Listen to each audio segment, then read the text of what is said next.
দর্শক আমাদের সঙ্গে রয়েছেন বাংলাদেশের সাবেক প্রধান নির্বাচক, বাংলাদেশ দলের সাবেক অধিনায়ক মিনহাজুল আবেদিন নান্নু। তার সঙ্গে আমরা কথা বলবো চলমান ক্রিকেট সহ বিভিন্ন বিষয় নিয়ে।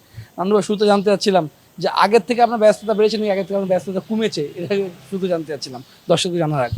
ক্রিকেটের সাথেই আছি, এটাই তো ব্যস্ততা, এবং ক্রিকেটের সাথেই থাকবো, এটাই চলছে। তো ডিপিএল ম্যাচগুলি দেখছি, তো এইভাবেই চলছে। ডিপিএল দেখছেন, আপনার সময় ডিপিএল অনেক জমতো, এখন এতটা জমে না, মানে কারণটা কি মনে হয়? অনেক কারণ থাকতে পারে, কারণ ইন্টারন্যাশনাল অনেকগুলো ম্যাচ হয়। আবনি মোহাম্মদ সেই উত্তাপটা এখন আমরা আগের মতো দেখতে পাই না। নান্নু ভাই, ওটা আবনি মোহনের উত্তরটা হয় না, অনেক বছর ধরে কিন্তু আবনি মোহন খেলাও বাইরে হয়েছে, এবং মিরপুরের মেন স্টেডিয়ামে খেলা হয়নি। তারপরে আন্তর্জাতিক ম্যাচের চাপে হয়তো এই ম্যাচগুলির জৌলুসটা হারিয়েছে। তারপরে আমি বলবো এখানে ক্লাব ক্রিকেটে এটা কিন্তু আমাদের ডিপিএলটা হার্ট অফ বাংলাদেশ ক্রিকেট, এবং এটার গুরুত্বটা মানে কখনো কমবে না। তো সুতরাং আমি মনে করি যে যেভাবে খেলা হচ্ছে ডোমেস্টিক ক্রিকেটে, দিস ইজ ফ্যান্টাস্টিক। প্লেয়ারদের কম্পিটিটিভ ক্রিকেট খেলছে, এবং এই প্রসেসটা থাকলে অবশ্যই আমাদের ক্রিকেট আরও বেশি উপকৃত হবে। আপনি তো লিটন দাসের সঙ্গে অনেকদিন কাজ করেছেন। লিটন দাস পারফর্ম করতে পারছেন, আপনি তো অনেকভাবে ব্যাক করার চেষ্টা করেছেন। কাছ থেকে দেখার সুযোগ আছে লিটন দাসের সমস্যাটা কোথায় দেখেন? এই ডিপিএল থেকে তিনি বিশ্রাম নিয়েছেন, বাট যথেষ্ট ট্যালেন্টেড ক্রিকেটার, এবং ক্রিকেটের আপনার যে কোনো ক্রিকেটারের একটা সময় আপনার আপস অ্যান্ড ডাউন থাকে, এটা আপনাকে মানতেই হবে। কারণ ড্রাফটটা ওরা এখন নিচের দিকে ছাড়ছে, এবং আমি আশা করছি যে টিম ম্যানেজমেন্ট সবাই চলে আসলে ওদের আন্ডারে যখন কাজ করবে, তখন দেখবেন আবার নিজেকে আগের মতো মিলে যেতে পারবে।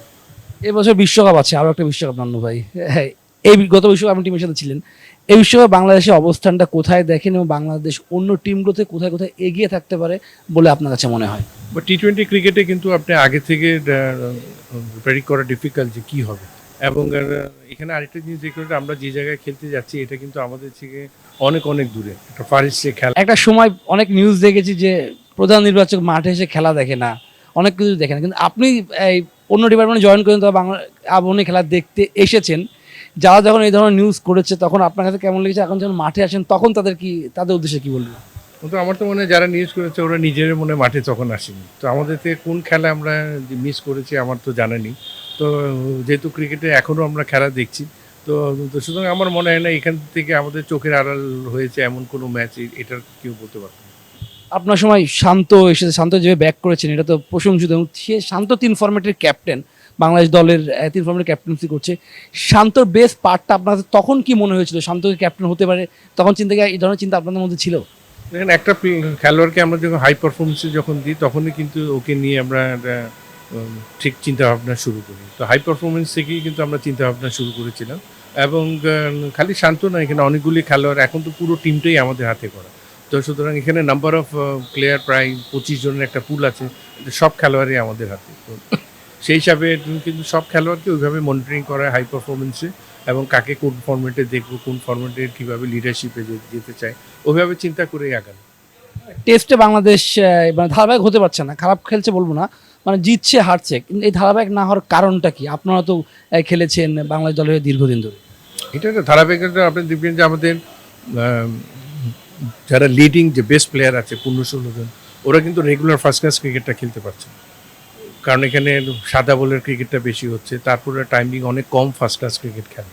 তো আপনার যতদিন খেলোয়াড়দের মধ্যে ফার্স্ট ক্লাস ক্রিকেটের নাম্বার অফ ম্যাচ বাড়াতে পারবেন না, স্ট্যান্ডার্ডটা ঠিক করতে পারেন না, স্ট্রাকচারগুলো ঠিক করতে পারেন, তাহলে কিন্তু রেড বল ক্রিকেটের সফলতা আসবে না। তারপর আমি মনে করি যে একটা প্রোগ্রাম হাতে নেওয়া হয়েছে, এবং এখানে আগামী 2 বছরের মধ্যে ইনশাল্লাহ আশা করি রেড বল ক্রিকেটের একটা স্ট্যান্ডার্ড আমরা দেখতে পাবো। ঘরোয়া আসরে মান্যের প্রতিবারই প্রশ্ন ওঠেন, মইনুল এক সাক্ষাৎকারে বলছিলেন নান্নু ভাই, কিন্তু আপনি কি মনে করেন যে আপনাদের ঘরোয়া আসরে বাংলাদেশ দলে একসময় সেরা ব্যাটসম্যান ছিল, আপনার ব্যাটিং স্টাইল দেখে সকলে মুগ্ধ হতো সেই সময়টায়, মানে মানটা নিয়ে কি বলবেন?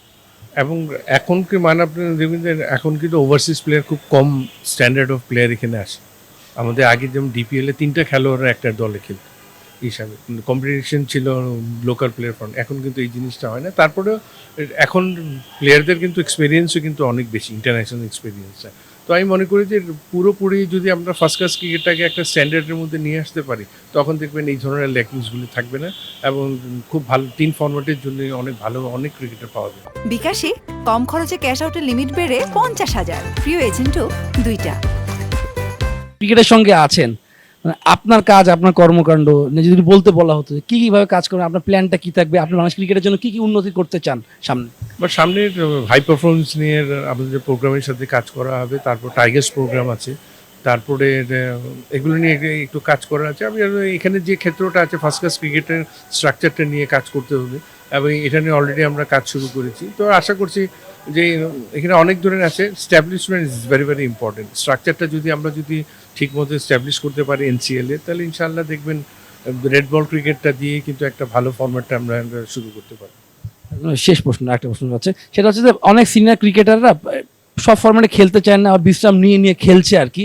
এটা ক্রিকেটের কি লাভের থেকে ক্ষতিটাই বেশি হয় কি না? কারণ এটা প্ল্যান থেকে প্ল্যানও, আপনার যখন নির্বাচক ছিলেন আপনার ভালো জানেন যে হঠাৎ করে জানতে পারছেন যে কাল তিনি খেলবেন না, পরশু তিনি খেলবেন না, আপনার টিম করতে সেই সময়টা খুব কঠিন হয়ে যেত কিনা? যে কোনো প্ল্যান প্রোগ্রাম কিন্তু আগে করাই বেটার। একদম 11th আওয়ারে বলাটা টিমের জন্য অনেক ডিফিকাল্ট হয়ে যায়, বিকজ আমাদের নাম্বার অফ প্লেয়ার অনেক কম। তো সেই হিসাবে প্ল্যানটা করার জন্য কিন্তু সবসময় আগে জানাটা দরকার, এবং প্লেয়ারদের বিশ্রাম নিতে পারে অবশ্যই, ওটা রাইট আছে, কারণ এখন ব্যাক টু ব্যাক প্রচুর ম্যাচ খেলে। তো সেই জায়গায় বিশ্রামও দরকার আছে, প্লেয়ারদের রিকভারির, একটা মেন্টাল রিকভারির, স্ট্রেস ফ্রির জন্য দরকার আছে। তো এখানে জাস্ট টিম ম্যানেজমেন্টের সাথে একটা আন্ডারস্ট্যান্ডিং প্ল্যানের উপরে এইগুলি জিনিসটা বাস্তবায়ন করা। দর্শক, আমাদের সঙ্গে ছিলেন বাংলাদেশ দলের সাবেক অধিনায়ক, সাবেক নির্বাচক মিনহাজুল আবেদিন নান্নু। তার সঙ্গে খোলামেলা বিভিন্ন বিষয় নিয়ে কথা বললাম। Subhadeb Nath, news 24, Mirpur Sherebangla stadium, Dhaka.